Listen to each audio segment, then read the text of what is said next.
Hello, welcome to Dakar Daily. Now it's stage 8. We've made the long journey from Uyuni to Pisa. However, we've been met by a slightly different bivouac today. Absolutely, the rain has closed in overnight. Where we're stood is where the bivouac should be, but as you can see, it's just a big mud bath. We've seen trucks being pulled out of here all morning. The weather an issue, and we'll have more on that later, but it hasn't stopped us today. Incredible action out on the stage, particularly in the bikes. Stage 8 and the run from Uyuni to Pizza, and a maximum altitude today of over 4,700 metres. 584 kilometres in total today, with 380 of those special stage for the trucks and 498 for the remaining categories.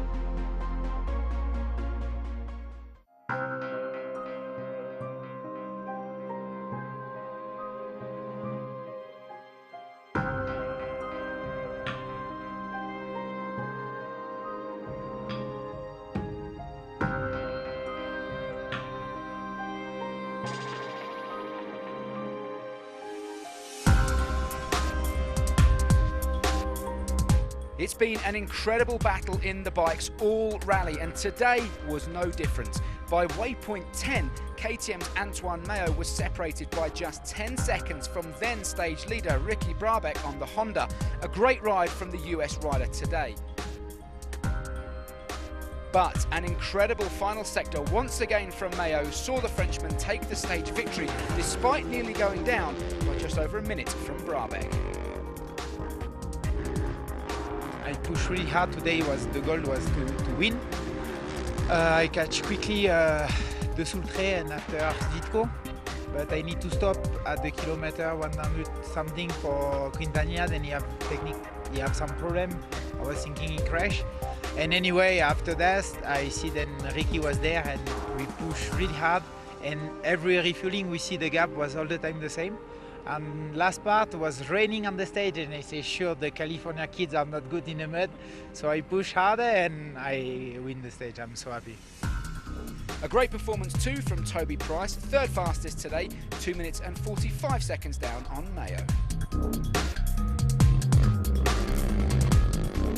Yesterday's stage winner, Joan Barreda, carrying a knee injury into the stage, was lucky to get away with this off, eventually finishing 8th in the stage.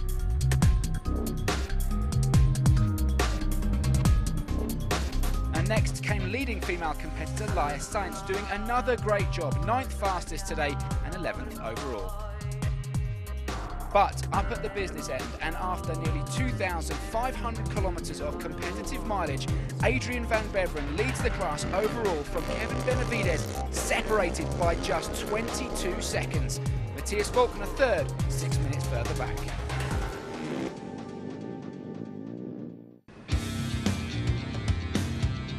In the cars, it was Stéphane Peterhansel in his patched-up Peugeot after yesterday's off who seized the early lead in the stage. By the 300-kilometre mark, though, Nasser Al-Attiyah had climbed to the top spot, with Peterhansel just 2 seconds further back. Meanwhile, Martin Prokop in the Ford Raptor was struggling today in the conditions, losing time. Eventually, he finished the stage in 10th. Back up at the front though, Peterhansel retook the lead to win the stage, followed by the man who stopped to help him yesterday, Cyril Desprez, 49 seconds behind. After a very, very eventful day yesterday, you've had a fantastic day today. Now 49 seconds clear of Cyril. Talk us through today's stage. Yes, less than 1 minute today. It's nothing because it was 500 kilometers of stage, long, complicated, on only few seconds at the end, but it's better than nothing. After the bad day yesterday, for sure it's good for the mental, but in overall classification we won just a few minutes, so it's nothing. It will be complicated for the overall. Nasser Al-Attiyah having to settle for third fastest, 2 minutes down on Peterhansel. Carlos Sainz, meanwhile, consolidating his lead and taking no risks today, 7 minutes down on Stéphane Peterhansel, and continues to dominate the car category overall. Carlos, an incredible job out there today, consolidating a lead and driving with your brain. Yeah, today was difficult for sure, opening the road. and you know, we have to take it easy at the same time, no mistakes, and try to find a way. And yeah, I think we have good stage. Then the second part of the stage was more WRC, and there I was happy. The beginning was difficult with a lot of off-road, a lot of sand, tricky places to pass, and yeah, not so easy. Here are the results for the bike and car categories from today's stage. And here are the current overall standings. Head to redbull.com/Dakar for full results and much more. Another action-packed day in what was the longest special stage of this year's rally. Now, things have changed somewhat. Unfortunately, because of the weather, tomorrow's stage has been cancelled. Yeah, absolutely. And it's not unusual for a stage to be cancelled due to the weather on the Dakar Rally, but it leaves the teams with a difficult decision to make. They either stay here in Tupiza overnight or get out as quick as they can and get to Salta. As you can see from the customs queue behind us, it looks like most of the teams are getting out. Why? Well, if the weather continues to close in, the road between here and Salta could be closed. That means for the competitors, it's a massive day. They finish today's stage, turn around and go straight to Salta tonight. Now, we caught up with rally organiser Mark Comer earlier on.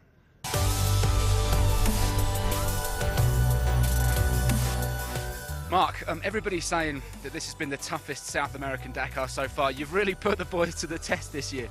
No, we know that for us is a special edition, is the 14th edition from the Dakar, so you know we find a very interesting first week in Peru, so we visit a lot of places where you know we spend a lot of time before the race to discover places, and was our competitors visiting during the race, so it was very interesting, very exciting for everybody. We can see the real values from Dakars in the navigation, tough ones, adventure, no?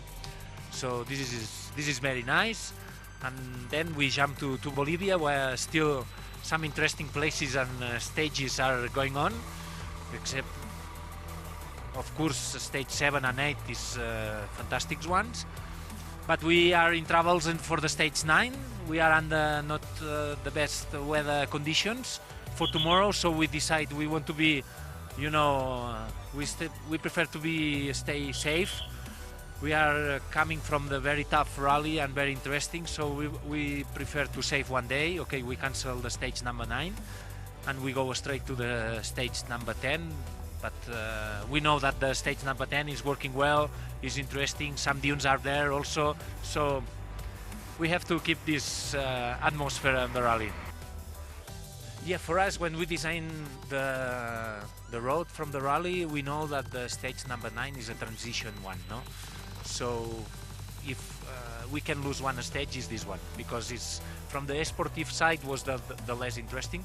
So okay, we are not under the best conditions, we can see here on our bivouac, but we make the transfer on road to Pisa to Salta, and then we will start on the stage 10. Our conditions here in the bivouac is that the mechanics they cannot work in the good conditions. Also, logistic side also is a lot of pressure to make that everything is running well. So we prefer to be safe, and then we still a long race in front. So sure that a lot of things interesting are coming. The extremely challenging and very, very changeable terrain of the Dakar means that every vehicle needs to have one thing: a very, very good set of boots. Thankfully, they have that in the form of official tyre sponsor, BF Goodrich. BF Goodrich is the brand that has invented the first all-terrain tire. Every day we nearly have 200 tires to fit or unfit or repair or just have a look, a visual control to be sure that they will be safe for the day after. And on the Dakar we will have changed 2,000 of tires.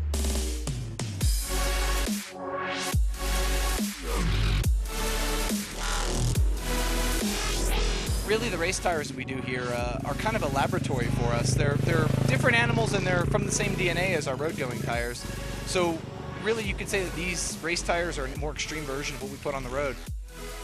This is the best lab you could imagine. I mean, you can try in testing to reproduce things to see how easily a tire goes flat, but really you don't know how well you've done until you get out here and you start trying things. And it's, you know, for better or for worse, it's the best lab in the world.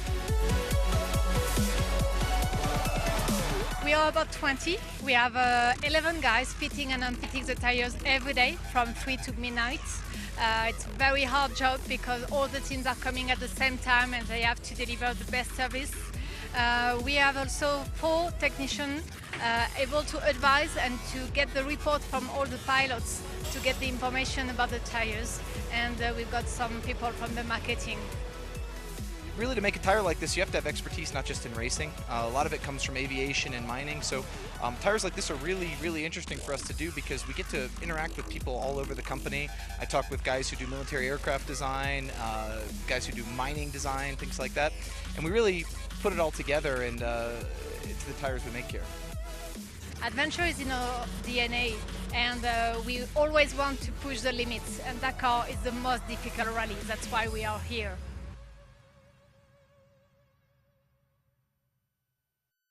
Over 2,000 tyres used during the course of the Dakar. That's a lot of tyres. It is quite incredible. Now, moving on, today has turned into a long day and it's not been made any easier by the regulations in place last night.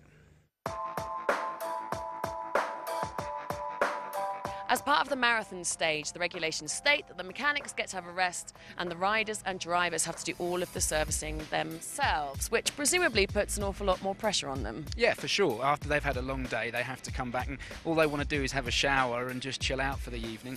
But they have to service the car themselves. You can see behind us Carlos Sainz and Nasser Al-Attiyah working now. It's a fairly standard service for those guys. It all really depends on whether or not they've sustained any damage in the stage, doesn't it? And presumably how much skill they have in engineering land before they've come to the Dakar. For sure, all these boys know exactly what they're doing. You know, it's not just about driving fast, it's about being able to drive quick, and when you've got a problem, solve it.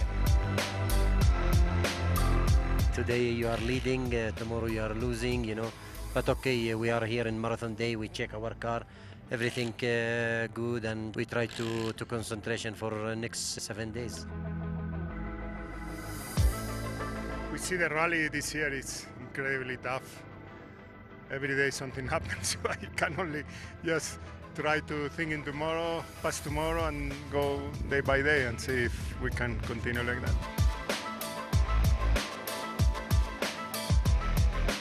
We had a big impact with the stone, and we destroyed the wheel, the rear wheels, and it was necessary to change everything. We finished the stage with the car not 100% because we have only 50% of the cooling system.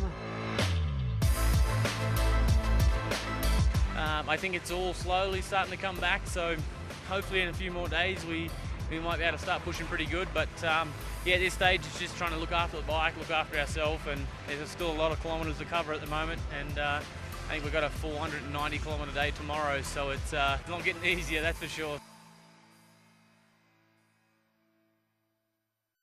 A great consolidation day, in particular for Peugeot. Carlos Sainz is still on top, but my goodness me, a great day for Stéphane Peterhansel, who really needed it after yesterday's shocker. What do you think that Nasser can do, though? He's got some work to do, hasn't he? And time is starting to run out. But as I said yesterday, as we leave the altitude and start to go back down, that big V8 is going to start sucking in more air equals more fuel, equals more bang in the combustion chamber, and that thing will be producing, you know, the full 400 horsepower. He's got some work to do, he's running out of time, but don't rule him out yet. And in the bikes, an incredible battle between Adrian Van Beveren and Kevin Benavides. 22 seconds after nearly 2,500 kilometres. Unbelievable stuff. The energy, when I spoke to Antoine earlier, he was absolutely buzzing off today's stage. Like they were neck and neck just down to the final wire. An unscheduled day off tomorrow, which is good for some teams but bad for others. A couple of the guys I spoke to earlier could really have done with it just to try and claw back some time and some rankings. Yep, Carlos Sainz happy to have tomorrow off. Now, as we said, it's an unscheduled day, but don't worry, we will be back with a full show comparing the two-wheel drive versus the four-wheel drive. We'll be catching up with the top drivers and riders as well. So make sure you join us, and as ever, follow all the action using the hashtags Rally Dakar and Red Bull Motorsports. Alex and myself will be back in Salta tomorrow, but for now, goodbye.